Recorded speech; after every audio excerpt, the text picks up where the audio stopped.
Bonjour, bienvenue sur la construction du réseau de Wessenheim et de son extension. Aujourd'hui une vidéo un petit peu particulière, plus sous forme de blog que de timelapse ou de réalisation de décor, pour la bonne et simple raison que c'est une vidéo de rupture. Alors c'est une vidéo de rupture avec la topologie Lens, parce que j'ai pris ma décision finale et irrévocable de changer complètement de topologie digitale et d'aller vers un système qui est moderne, innovant et parfaitement au point.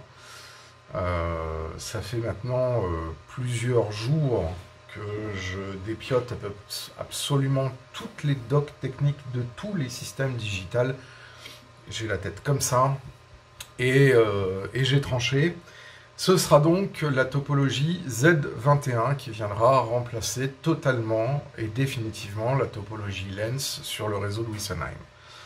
Alors, ça va nécessiter beaucoup de changements parce que il faut d'abord que j'enlève tout le câblage que j'ai déjà réalisé. Absolument tout. Donc là, j'ai un gros boulot de démontage, en fait, de toute la partie câblage.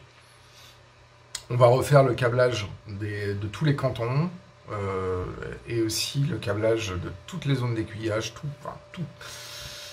Je ne vais garder, en fait, que les SADEC, les SDEC, et c'est tout.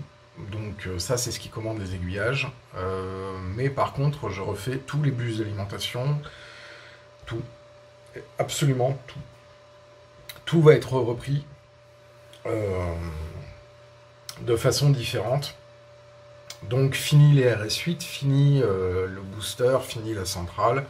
Tout ça, ça dégage. Après, je revendrai tout ça sur eBay.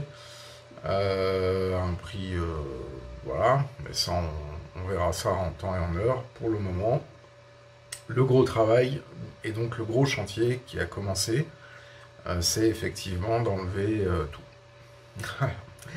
Donc, comme le câblage sur la Z21 est un petit peu différent, je préfère repartir sur des bases complètement neuves et suivre les recommandations que fait Rocco en ce qui concerne le câblage, et du coup de ne pas du tout partir sur la philosophie de câblage que moi j'avais faite. Donc ça va annuler un petit peu tout ce que j'avais pu faire au préalable. Alors pourquoi je suis allé sur la topologie Z21 ? D'abord, c'est une topologie qui est articulée autour du bus CAN. Ce qui fait que la grande majorité des informations transitent sur un bus qui est moderne, qui se fait à base de RJ45, donc de câble réseau catégorie 6 ou catégorie 5E, qui est beaucoup plus propre pour moi, à mon avis, qui va pouvoir s'intégrer à toute ma topologie informatique, en fait. Et donc, du coup, je vais pouvoir reprendre un petit peu toutes les bases en ce qui concerne le câblage et y inclure, bien évidemment, cette topologie dans mon réseau informatique de façon native. Alors attention, le bus CAN n'est pas la même chose que le bus TCP/IP, hein, mais simplement, comme ça utilise les mêmes connecteurs, et du coup, et les mêmes connecteurs et les mêmes câbles, du coup, c'est quand même beaucoup plus simple. Alors évidemment, ça fait un investissement qui va être très lourd, qui va être ventilé, mais du coup, en termes de philosophie, il va y avoir beaucoup de changements. Le premier des changements, c'est qu'il ne va plus y avoir de zones mortes. Ce que j'entendais par les zones mortes, c'est en fait des zones qui ne sont pas rétro-signalisées. J'avais sur le réseau, à l'heure actuelle, des zones qui étaient ce que j'appelais en JK pur, c'est-à-dire qu'il n'y avait pas de rétro-signalisation sur ces zones-là. Et donc je faisais transiter un bus JK pur et je venais patcher les zones en JK pur. C'était notamment le cas des zones avec des gros grilles d'aiguillage. Ça, c'est terminé. C'est terminé parce que à l'usage, quand on fait de la MFAO, on a quand même besoin de savoir s'il y a un truc qui se passe dans les zones d'aiguillage, même si ce n'est pas des cantons en tant que tels. Donc, toutes ces zones-là, elles vont donc être reliées à des zones de détection, ce qui veut dire que sur le schéma de train contrôleur, je vais venir ajouter des plots, des indicateurs en fait, qui me permettent d'être sûr, que j'ai bien un ensemble et que j'ai pas de wagons en perdition sur ces zones-là, etc. Ça, c'est le premier point. Le deuxième point, c'est que, effectivement, le choix que j'avais fait de réinjecter à chaque fois 2 câbles sur chaque canton est un choix qui augmente d'autant le câblage. Donc maintenant, je vais faire un petit peu différent. Tous les comment ça s'appelle, les cantons vont avoir l'un de leurs fils qui sera connecté, donc le négatif, et ne reviendra à la rétrosignalisation que l'autre fil sur les détecteurs de rétrosignalisation Z21 Railcom. Alors vous allez me dire, mais pourquoi tu nous parles de Railcom? Je pensais que tu étais... Alors en fait, le gros intérêt de ça, c'est que les informations Railcom transitent sur le bus CAN et ne viennent plus encombrer la voie. Ce qui est beaucoup plus intelligent, parce que du coup, la rétrosignalisation peut vous donner non seulement le fait qu'il y a une locomotive, mais peut aussi vous donner les caractéristiques de cette locomotive via le bus de rétrosignalisation. Et donc, du coup, donner une sécurité supplémentaire à Train Contrôleur ou à iTrain, ou à votre logiciel de MFAO, sur la présence des trains. L'autre chose aussi de ce changement de câblage, c'est que du coup, je vais avoir normalement beaucoup moins de perturbations entre chaque bus qui partait des cartes RS8. Et donc j'espère comme ça supprimer de façon définitive les réponses fantômes. Parce que ce qui a motivé en fait ce changement et cette prise de pas, c'est que je me retrouvais avec un empilage de réponses fantômes sur les bus, donc les bus de commande des cantons en fait, et d'alimentation des cantons plutôt, et donc du coup c'était... ça créait énormément de difficultés d'exploitation pour le logiciel Train Contrôleur. Ça, c'est la deuxième chose.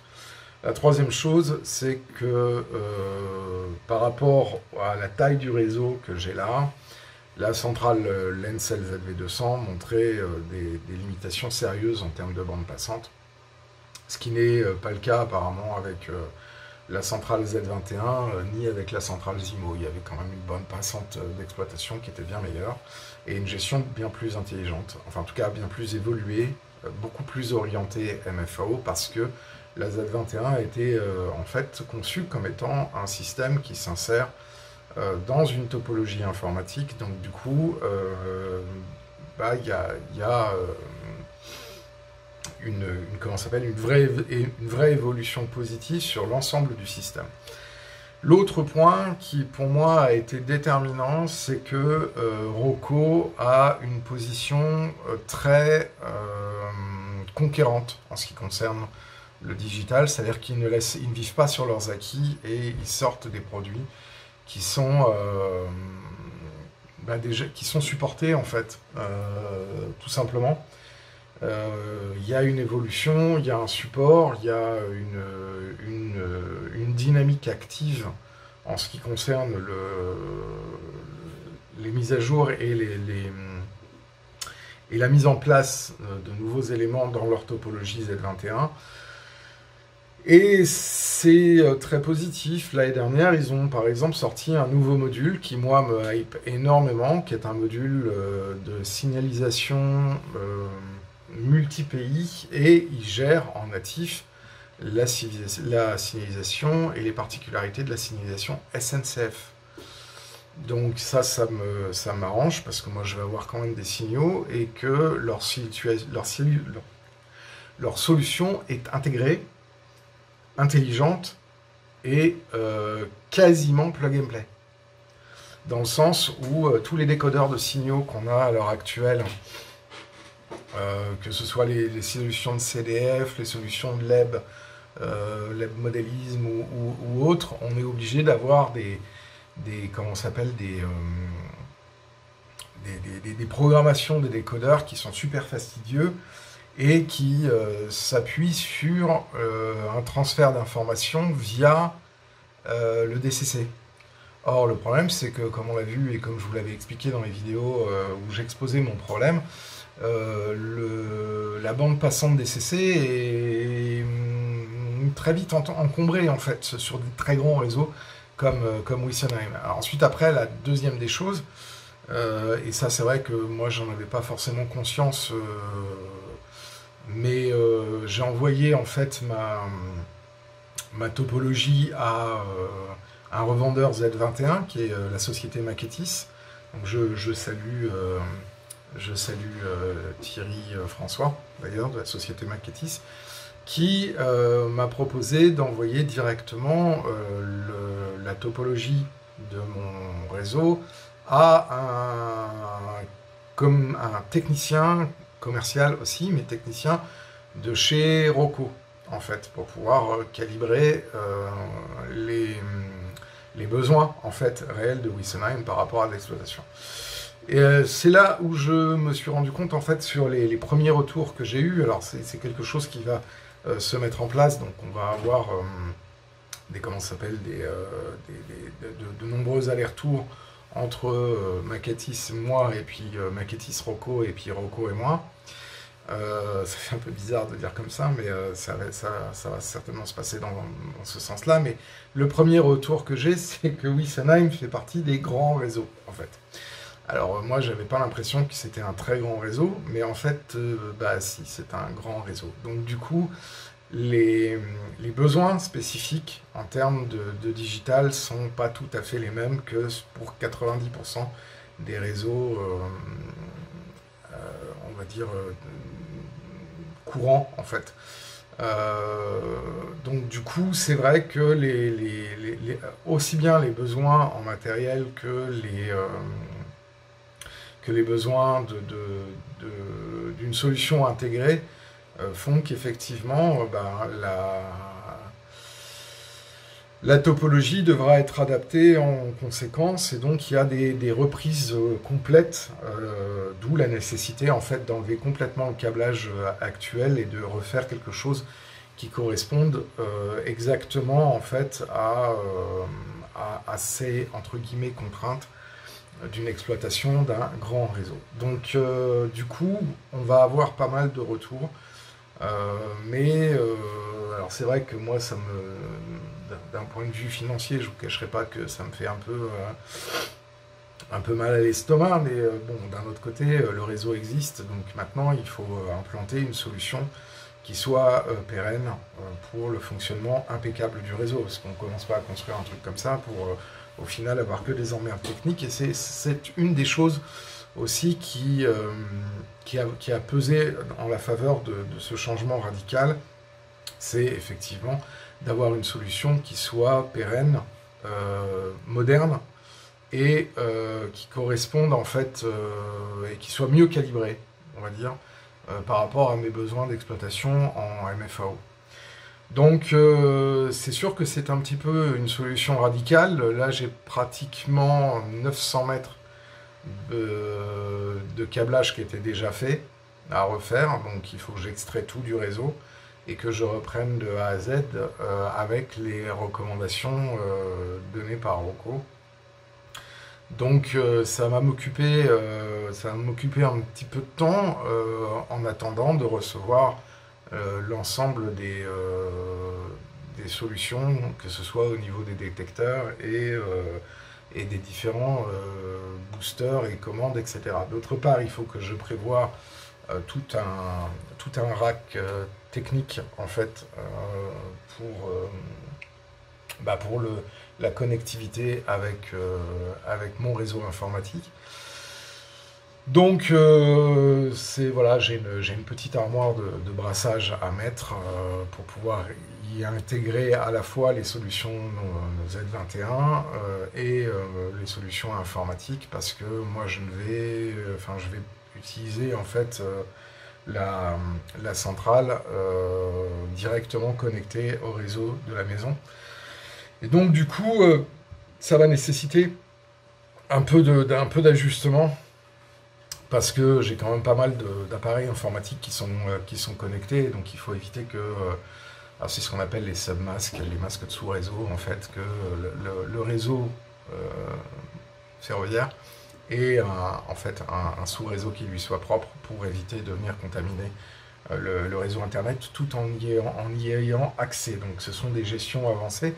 La Z21, depuis le firmware assez récent, permet justement de pouvoir gérer cette intégration dans un réseau informatique un peu plus complexe, donc ça me fait bien plaisir. Et donc du coup, voilà, c'est ce choix-là. Ensuite, l'autre élément aussi qui a été déterminant, c'est Roku, tout simplement, parce que eux, ils ont mis en place un système qui est fiable, qui est solide, et ils ne peuvent pas se permettre de ne pas suivre en fait la longévité de leurs produits dans le temps, d'autant plus que ils sont aussi fabricants, donc ils ont intérêt en fait à avoir un système qui soit intégré. Alors moi, le pilotage par le smartphone n'est pas quelque chose qui moi me hype, puisqu'en fait techniquement c'est surtout via train controller, donc les applications smartphone m'intéressent moins, elles sont moins pour moi l'entrée et l'appel sur ce produit-là.